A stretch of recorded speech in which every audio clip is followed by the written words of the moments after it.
Bonjour, donc je reviens, donc pour faire suite, aux différents témoignages que j'avais déjà fait sur cette chaîne et donc premièrement, hem, la pensée en fait que j'avais depuis plusieurs temps, hein, plusieurs moments maintenant, c'était ce verset qui me revenait et je pense que le Seigneur m'a mis sur le cœur. C'est nul le verset, de Jean chapitre 14 verset 6. Nul ne vient au Père si ce n'est par le Fils Jésus-Christ. Effectivement, il était important de recentrer, je crois, de recentrer, tous ces témoignages, l'ensemble des témoignages sur le fait que, si quelqu'un veut connaître Dieu, si quelqu'un veut connaître le Père céleste, il ne peut le faire qu'en passant par le Fils, notre Seigneur Jésus-Christ. Et c'est vrai que la base de la croyance chrétienne, c'est que Dieu a tant aimé le monde, Dieu a tant aimé les humains, qu'il a décidé d'envoyer son Fils unique, notre Seigneur Jésus-Christ, sur terre, afin que il puisse mourir en sacrifice expiatoire sur la croix de Golgotha, c'est-à-dire il puisse mourir pour le pardon de tous nos péchés, de tous les humains. Et c'est ce qu'il a fait. Il est venu sur terre. Donc voilà, il a été enfanté par Marie. Il est venu sur terre et il est mort à la croix de Golgotha et pour le pardon de tous nos péchés, et il a été ressuscité le 3e jour afin que nous soyons sauvés. Et voilà, donc il faut le croire, voilà, il faut le croire. Pour connaître Dieu, il faut croire au Seigneur Jésus-Christ, croire en son œuvre qu'il est venu faire sur terre et en sa résurrection, et qu'il l'a fait pour nous sauver. Et c'est que par cette œuvre-là, sa mort à la croix de Golgotha, et par sa résurrection, que nous sommes sauvés de tous nos péchés et de la mort aussi. Et c'est grâce à cette œuvre que Dieu nous donne la vie éternelle, car personne ne la mérite. C'est une grâce qui nous est faite par Dieu. En Jean chapitre 1 verset 12, il est écrit: à tous ceux qui l'ont reçu et à ceux qui croient en son nom, il a donné le pouvoir de devenir enfants de Dieu. Voilà. Et en Romains chapitre 10 verset 10, il est écrit: car c'est en croyant du cœur qu'on parvient à la justice, et c'est en confessant de la bouche qu'on parvient au salut. Ce qui veut dire que il faut croire au Seigneur Jésus-Christ, en son œuvre, donc à sa mort à la croix de Golgotha pour le pardon de nos péchés, et à sa résurrection. Et il faut aussi le confesser, que nous croyons en cette œuvre-là. Et pour quelqu'un qui connaît pas Dieu et qui voudrait connaître Dieu, il peut tout simplement faire cette prière simple au Seigneur Jésus-Christ, en lui demandant que: Seigneur Jésus, je crois en toi et en l'œuvre que tu as faite sur la croix pour le pardon de mes péchés. Je te demande pardon pour tous mes péchés et je te demande d'être le Seigneur et le Sauveur de ma vie. Si vous faites cette prière de manière sincère, vraiment au Seigneur Jésus, je vous assure qu'il se révélera à vous. Voilà. Voilà, c'était important de recentrer en fait, ce que je suis venue faire sur cette chaîne, de mettre le Seigneur Jésus-Christ au centre, parce que, c'est la base de ma croyance, c'est la base de la croyance chrétienne. Et donc sur ce, on va continuer, je vais continuer les témoignages. Je suis au 3e témoignage que j'ai intitulé «Choix et déroulement de mon stage de fin d'études». Comme je vous l'avais dit, mon année de master 2 a été une année vraiment éprouvante, mais une année pendant laquelle le Seigneur Jésus m'a portée. Voilà, Dieu m'a portée vraiment, parce que par mes propres forces, je n'y serais jamais arrivée, comme je vous l'avais déjà expliqué. Et donc là, il fallait maintenant, la première partie de l'année, c'était les cours en présentiel, voilà, et la deuxième partie, c'était le stage de fin d'études, tout simplement. Et donc il fallait déjà trouver ce stage de fin d'études qu'on cherchait. Donc j'ai cherché un peu comme tout le monde, hein, je cherchais donc sérieusement, hein, voilà, mais j'avais du mal à trouver. J'ai eu une première petite opportunité, mais qui n'était pas vraiment concrète, où l'entreprise n'était pas trop sûre. Finalement, bon, ça n'a rien donné. J'en ai eu une autre où, voilà, si j'ai eu une autre chez un armateur, donc voilà, un agent maritime, donc je devais tout simplement voilà faire le transport maritime chez eux pendant mon stage de fin d'études et c'était bien dans mon domaine et voilà. Et j'ai aussi bon, eu une troisième possibilité où donc l'offre a été proposée au master par un ancien élève de ce master-là qui était devenu responsable dans une grande entreprise. Et donc j'avais postulé. Et avant cet entretien-là, j'avais prié, donc j'avais fait mon chapelet. Comme je vous avais dit, bien que pendant toutes mes années de faculté, avant mon master 1, j'étais vraiment éloignée de la foi. J'étais vraiment éloignée de Dieu et c'est en master 1 que je me suis rapprochée, comme je vous l'avais expliqué, je me suis rapprochée à nouveau de Dieu et j'avais recommencé à avoir une vie spirituelle, à parler à Dieu tous les jours. Et donc pour cet entretien-là, j'étais chez moi et j'avais fait mon chapelet. Et après, donc j'ai appelé, enfin le monsieur m'a appelé et on a fait l'entretien. Et à la fin de l'entretien, il m'a dit directement, je vais pas te faire attendre, c'est bon, je te choisis et tout, je t'envoie les papiers pour que voilà tout soit bouclé et que tu puisses voilà venir au plus vite et tout ça. Donc je savais que c'était bon. Donc là, j'avais donc deux opportunités, mais je savais pas laquelle choisir. Donc je demandais un peu à mon entourage et l'entourage choisissait l'armateur en fait, la proposition chez l'armateur puisque c'était sur place. J'étais à Aix-en-Provence, c'était donc le stage était à Marseille, donc pas loin. Et donc voilà, c'était plus facile. Et j'ai demandé aussi à l'amie dont je vous parlais, par laquelle Dieu est passé pour que je puisse me rapprocher à nouveau de lui. Et elle m'a dit, bon, une pensée que j'aurais même pas eue, mais elle m'a dit, qui t'a donné ces opportunités-là? C'est le Seigneur. Eh ben, demande au Seigneur qu'est-ce qu'il veut pour toi. Voilà.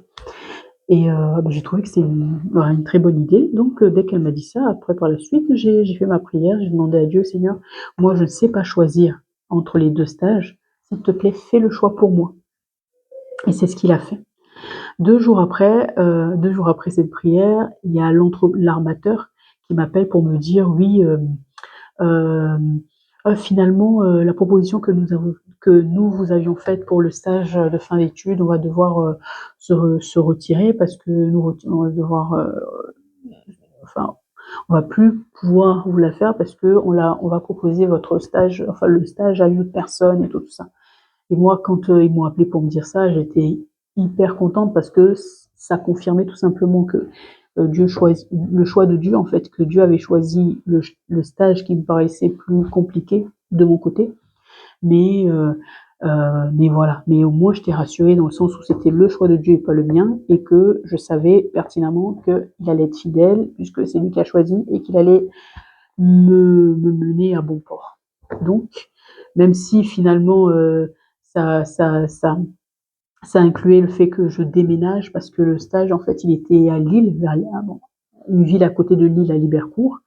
Donc c'était quitter de Aix-en-Provence jusqu'à Lille, laisser ma chambre étudiante, prendre une autre chambre étudiante. C'était un peu compliqué tout ça, mais j'étais rassurée parce que je savais que Dieu était dans l'affaire. Voilà. Donc voilà, c'est ce que j'ai fait. Je suis partie. Et quand je suis arrivée là-bas, tout s'est bien passé. Tout s'est bien passé. J'ai pu voilà intégrer ma nouvelle chambre, mon studio, ma nouvelle chambre étudiante. J'ai pu intégrer l'entreprise et voilà. Mais par contre, j'ai été bien accueillie par mon maître de stage, tout ça, il n'y avait pas de problème. Mais dès mon arrivée, les autres employés, donc voilà, c'était dans une centrale d'achat, donc il y avait pas mal d'autres employés. Les autres employés, en fait, ils m'ont dit par la suite que quand je suis arrivée, ils ont parié sur le fait que j'allais rester ou non, parce que avant moi, il y avait eu 2 personnes qui étaient venus faire le même stage auprès de ce maître de stage-là, de ce responsable. Et ces personnes n'avaient pas tenu, elles étaient parties pour plusieurs raisons. Parce qu'elles étaient laissées pour compte, ils n'étaient pas là, bon bref. Et donc, tout ce que je retenais, c'est qu'ils avaient parié sur le fait que je reste ou pas. Ça m'a fait rire parce que, en fait, quand ils me disaient ça, dans mon cœur, je me disais, mais c'est drôle parce que vous savez pas du tout qui m'a envoyé ici. Et bref, moi, je sais qui est mon assurance et je sais qui m'a envoyé ici. Et voilà. Et je sais que ça se passera bien. Mais je le disais dans mon cœur, je ne l'aurais pas dit à haute voix comme ça. Et, et voilà. Et donc j'ai fait mon stage au fur et à mesure, franchement. Et ce stage était particulièrement basé sur, enfin, principalement un projet informatique. Et j'ai cherché, par moi-même, j'ai cherché. J'ai cherché, mon maître de stage m'avait même donné un livre, tout ce qui est programmation, VBA, j'ai cherché à trouver la solution par rapport au projet. Au début, je cherchais, je suis allée même regarder les tutos, tout ça, pour voir, voilà, pour m'améliorer dans la programmation et essayer de trouver la solution. Mais j'y arrivais pas. Franchement, j'y arrivais pas. Et c'était parce que même les tutos, quand je les faisais et tout, je les comprenais et autres, mais le niveau, en fait, de complexité du sujet du projet était, voilà, c'était un peu trop poussé par rapport à tout ce que je voyais. Et je commençais à me demander, mais comment je vais faire? Comment je vais faire et tout? Et le stage a duré exactement 5 mois et demi. Et à 5 mois, presque, ah oui, oui, tout à fait, non. Avant, un soir, j'étais chez moi et le Seigneur m'a parlé à travers une prédication d'un homme de Dieu. Et c'était en fait la scène où le Seigneur Jésus-Christ s'est retrouvé dans le désert avec la foule et où il demande à ses disciples de nourrir la foule. Et les disciples lui disent nous n'avons rien, Seigneur, nous ne pouvons rien faire avec le peu que nous avons. Et le peu qu'ils avaient, c'était 3 pains et 2 poissons, je crois. Et donc, dans cette prédication, ce qui était mis en avant, c'est que on ne part jamais de rien. On ne part jamais de rien et ce rien que nous pensons rien, Dieu s'en sert pour faire des miracles. C'est ce qui s'était passé. Donc j'ai dit OK. Donc moi, j'ai quoi? Je pars de quoi? Je sais ce dont ont besoin les différentes plateformes au niveau de la France, parce que c'était un sujet qui rejoignait les 7 plateformes, les besoins qu'ils ont au niveau du contrôle des factures de transport. OK. Donc j'ai déjà les informations qu'il faut contrôler. Donc je sais déjà utiliser un tableur, je sais donc je peux mettre au moins les informations de base, même si le tableau n'est pas automatisé encore, les formules que je connais, ce que je peux faire, je le fais. Donc j'ai commencé un premier tableau, j'ai fait, j'ai mis les informations dont j'avais besoin et voilà. Et après, donc les formules que je pouvais mettre, je les ai mises. Et ensuite, j'ai fait, donc j'ai commencé par ça. Et j'ai fait donc la base des 7 tableaux, parce que c'était pas forcément les mêmes informations dont les différentes plateformes avaient besoin. Donc j'ai fait ça. Et j'ai fait ça et voilà, donc dans l'avancement, on était presque à j'ai amené, voilà, j'ai envoyé une ébauche. Voilà, mon maître de stage m'avait demandé d'envoyer une ébauche en fait aux différentes plateformes au niveau de la France et pour voir si les informations dont elles avaient besoin étaient bien intégrées dans le tableau et que c'était les bonnes. Et donc je leur ai envoyé et voilà, c'était toujours pas automatisé. Voilà, comme je voulais, je devais le faire au départ, enfin, comme euh, le projet le voulait. Et à 2 semaines de la fin de mon stage de fin d'études, mon maître de stage me regarde dans les yeux et me demande: «Aïda, est-ce que tu penses que tu vas y arriver?» Et je vous assure que quand il m'a posé cette question, j'ai compris que c'était pas simplement le maître de stage qui me parlait. Je savais que, en fait, j'ai compris à cet instant-là que c'est Dieu qui me parlait à travers lui en me disant En gros, est-ce que tu as confiance en moi? Est-ce que tu penses que je vais te permettre que tu arrives à résoudre, cette énigme-là, ce problème-là, ce projet-là, à 2 semaines de la fin? Et j'ai regardé dans les yeux et je lui ai dit: «Oui, je pense que je vais y arriver». Et suite à ça, mon maître de stage m'a donné le contact d'une personne qui était, bon, très douée dans la programmation et qui était sur une autre plateforme, la plateforme parisienne.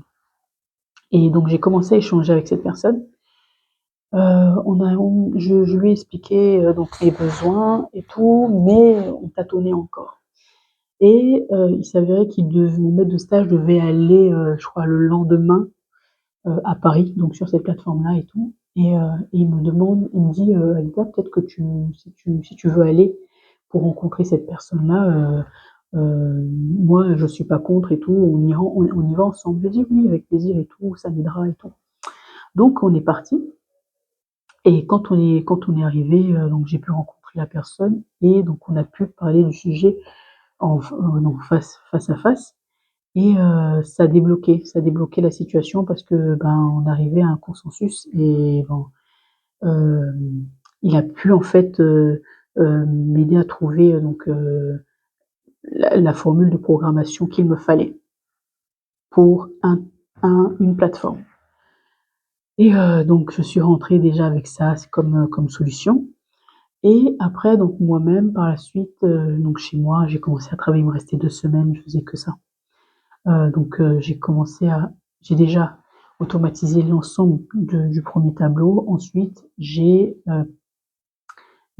adapté donc la formule, VBA tableaux des autres, aux tableaux des autres plateformes. Et donc voilà, j'ai fait et j'ai fini par automatiser donc les 7, il y en avait 7. Et au bout de, voilà, à peu près une semaine et demie. J'ai pu le faire et finalement j'ai montré le résultat à mon maître de stage et il m'a dit: «En fait, c'est bon, c'est fini, c'est bon, finalement tu as pu le faire et tout». Et donc et à la fin, donc j'ai pu faire l'essai donc à distance, hein, pas sur place. L'essai, donc je leur ai envoyé à chaque plateforme, ils ont pu faire l'essai et donc eux, ils étaient contents puisque, finalement, on avait un outil qui leur permettait de contrôler les factures de transport. Et finalement, le Seigneur a été fidèle à la promesse qu'il m'avait faite au départ. Il a fait son choix et donc forcément, s'il a fait son choix en me disant: «Pars dans cette direction», c'est qu'il me disait que: «Tu vas y arriver parce que je suis avec toi», et il a permis que je puisse y arriver. C'est sûr que par mes propres forces, je n'y serais pas arrivée, c'est clair et net la manière, voilà. Mais il a permis que, les personnes dont j'avais besoin pour réussir ce projet soient mis sur mon chemin au moment opportun où lui l'avait choisi et tout s'est bien passé. Voilà, au final. Cette expérience, c'était la première expérience, hein. C'était ma première expérience, vraiment avec le Seigneur qui m'a montré qu'il était fidèle et que quand le Seigneur nous envoie quelque part, quand il nous dit quelque chose, il n'est pas un homme pour mentir, ni le fils d'un homme pour se repentir. Ce qu'il dit, il le fait. Il n'y a pas un être plus sûr que Dieu dans cette existence. Il n'y a pas un être à qui nous devons faire confiance plus que Dieu dans cette existence, plus que le Seigneur Jésus-Christ dans cette existence. Voilà.